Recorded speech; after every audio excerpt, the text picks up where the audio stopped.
Welcome to the Ryder and Lisa podcast. Unfiltered laughs, honest conversations, and everything in between. This is your backstage pass to the best moments from Ryder and Lisa. On demand. Powered by Always Plumbing and Heating. Asking you for important lessons that you learned this weekend. Couple real good ones rolling in. Apparently a blender lid is not optional. That's a messy mistake. And this one says, I was very excited when my teenager ended up with the same size foot as me because I figured I could steal his shoes. The bad news is I can also fit his rollerblades. Anyway, I had to get stitches this weekend.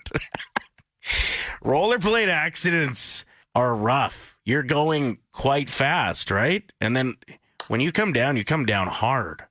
And on a bike, it feels like most wipeouts, you kind of land on the side, take it on the shoulder, whereas rollerblades, it feels like most are just frontwards.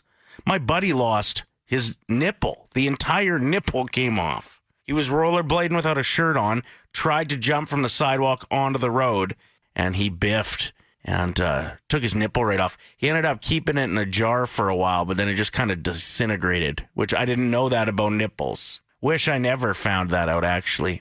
I learned something pretty important this weekend as well. You can take Lactaid after you consume dairy.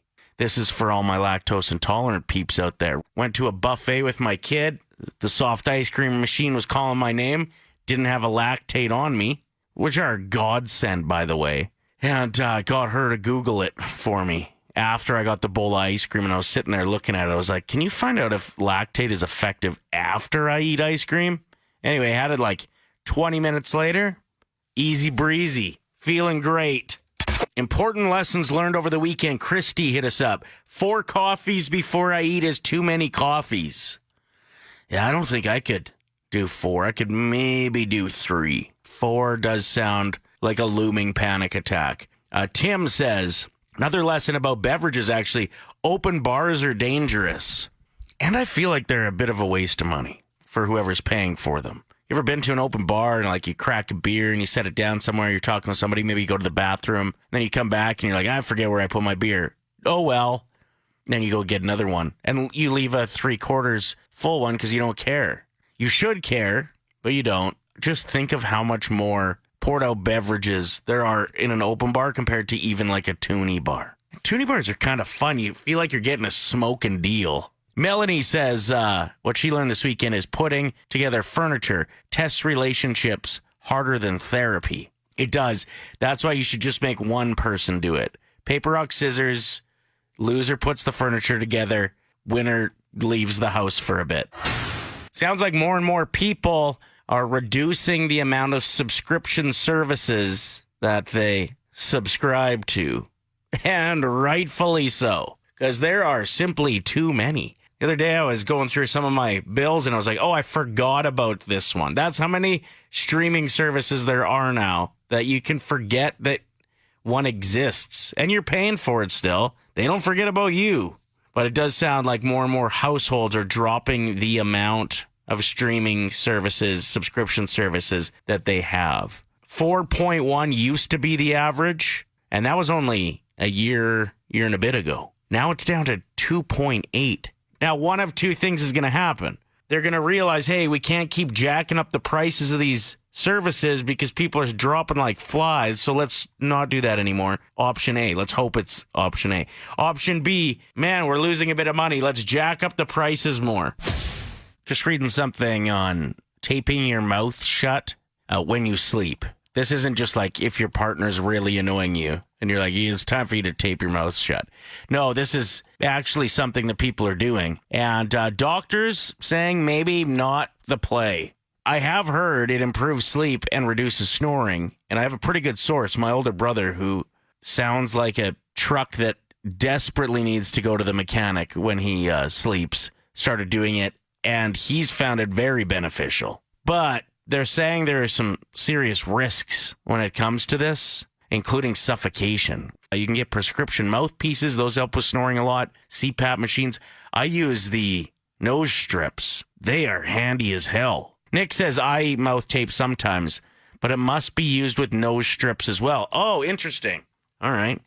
And Nicole says the actual brand is called Hostage Tape. It's called Hostage Tape. That's not a red flag. This is a wild story. A man is busted in connection to a series of X-rated graffiti drawings painted in Tempe. Police say Tanner Balangi is responsible for spray painting the phrase "penis man" on several buildings. They say the 36-year-old admitted to 2 incidents back in July and August, and other drawings are still being investigated tonight. That's too old. That's too old to be doing that. 36. What are you doing out there with that spray can? Writing that all over the place. Come on, kids can read it. There's a guy in St. Albert that's still on the loose, and we're talking hundreds of tags that he's thrown down, and inappropriate ones as well. He also goes by something man. I'm not going to say it on the air because I'd get fired, but often I see posts from, look at, he struck again. Man. This is why if you know somebody who spends a little too much time on their phone or playing too many video games, just let them. Because the other option is they'll be heading to Home Depot and getting some spray cans, going and writing things they shouldn't. You're my co-host today without Lisa here. So let's get to it and check the voicemail line. Next message. I'm listening to your podcast yesterday, and you guys were talking about marine biologists studying leopard sharks mating. And, like, that's a job? Like, people go to school for years and get praised because they're doctors, and they spend their entire life just watching animals have sex, and we're supposed to think that these people are great for what they do? Like, this dude went to school for 6 years, 8 years, and he's just watching sharks smush. What does that make you and I? Are we human biologists? That is quite the message. Appreciate it. And yeah, valid point. Never thought about that. Getting paid really well to kind of be a bit of a weirdo. It's an important job. I get that. But it is a little bit strange. I'll agree. Next message. My husband and I both have really good careers. He's definitely not in a hurry to have kids, but I do want a kid soon because I want to quit my job and I just want to stay home like all day while he works. Am I a bad person for wanting that? I don't think you're a bad person for not wanting to work. I think you're just a person. Almost everybody I know doesn't want to work. You know, you do it. But I would say the main priority for having a kid shouldn't be so that you can be lazy, right? Do you have your business in order? Your poop in a group? Recent poll of 2,000 adults identified what the key indicators are for someone that has their life organized. And it's not looking good for me, I'll tell you that much. And maybe you either. Number 1 on the list is paying bills on time, which thankfully for automatic bill paying systems, I'm much better at that now. Once again, we're going through the key indicators that someone has their life organized. Being punctual for appointments, one of the top answers on the list. 43% of people said neatly filed important documents signal an organized life. And 31% of people pointed out that putting laundry away immediately after drying it means you have your life organized. Again, I don't know about anybody else. Are we all failing at this stuff? To me, you'd almost have to be OCD to do really well at everything that I just listed, no? Next message. Hi, Ryder. Since Lisa's away and you can kind of talk about her, I was wondering if you have any icks that she does that really turn you off. Like, for example, if a guy is chasing away a pigeon and the pigeon doesn't move, that kind of embarrassing stuff. Okay, thanks. Love your show. Bye. All right. So hit us with an ick about your partner. I can get into it. You're right. Lisa's not here. So I'm able to share something that she does that gives me a tremendous ick.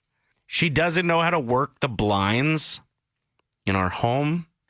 And specifically, she doesn't know when you pull the blinds up, how to keep them there. You know how you just move the string to the one side and it locks it?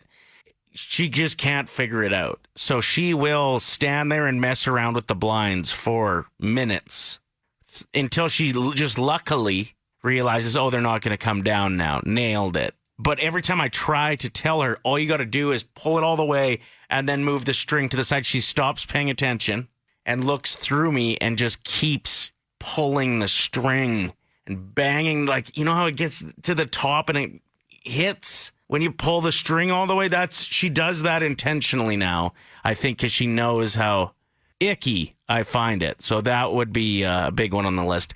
The other one is when she yawns, sometimes she makes a sound that I can only compare to a sick pterodactyl. It's like a... Anyway, there we go.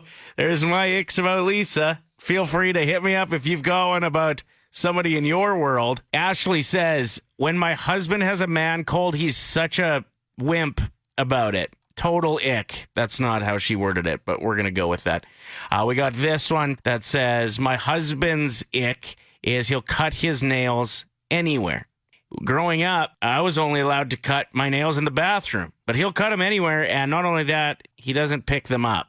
Thank you for that text. That is terribly disturbing. Long-ass toenails underneath the blanket scratching my legs is a text we got from Aretha. Appreciate that. Ryan says, when she toots so loud, my kids assume it's me. These are ridiculous. Every time he brushes his teeth, he closes his eyes, and it just looks like the most awkward thing in the world. Like, what are you doing? Sleeping, brushing your teeth, having a moment? I don't know what that is. It's disgusting. Oh, that's such a good answer. It's cringe. It's so cringe. It is kind of cringe, and I don't really know why, you know? Like, you should be able to brush your teeth with your eyes open or closed, and it should be fine. But it does seem really strange that he does it with his eyes closed. Maybe it's just really early in the morning, you know, and you just don't want to open your eyes. I saw a lot of athletes crying this weekend. That's new, right? That's relatively new. I mean, we all look back, we can remember some pretty heavy ones. Gretzky, for example, when he got sold to the LA Kings, that was a pretty heavy cry. But for the most part, you don't see a ton of athletes crying. My goodness. Fellas are just feeling comfortable weeping like crazy this weekend. From the Ryder Cup, the winning European team, to even the American team after they lost, they were crying a bit. Some crying with the Blue Jays after their big win. And I'm here for it. Do your thing. Do some crying. But it did feel like a little bit new that every channel I flipped to, I was like, oh, there's another dude crying. Nazem Kadri was crying after his game because he has to live in Calgary. Remember when Crayola introduced the crayon sharpener in the crayon box? Man, that was awesome. I don't know why I started thinking about that. I probably think about crayons too much for an adult. Not a lot else going on up there. Just thinking about coloring. Anyway, legit though, like that was something. You'd roll in for like grade 4, unpack your backpack, first day of school, see what everybody else has going on. And then somebody would bust out that box and you'd be like, is that a crayon sharpener in your crayon box? God, what an invention. That's a wrap on this episode of the Ryder and Lisa podcast. Thanks for being a part of the Ryder and Lisa community. If you liked hanging out with us, don't forget to subscribe and share the laughs with your friends. Powered by Always Plumbing and Heating.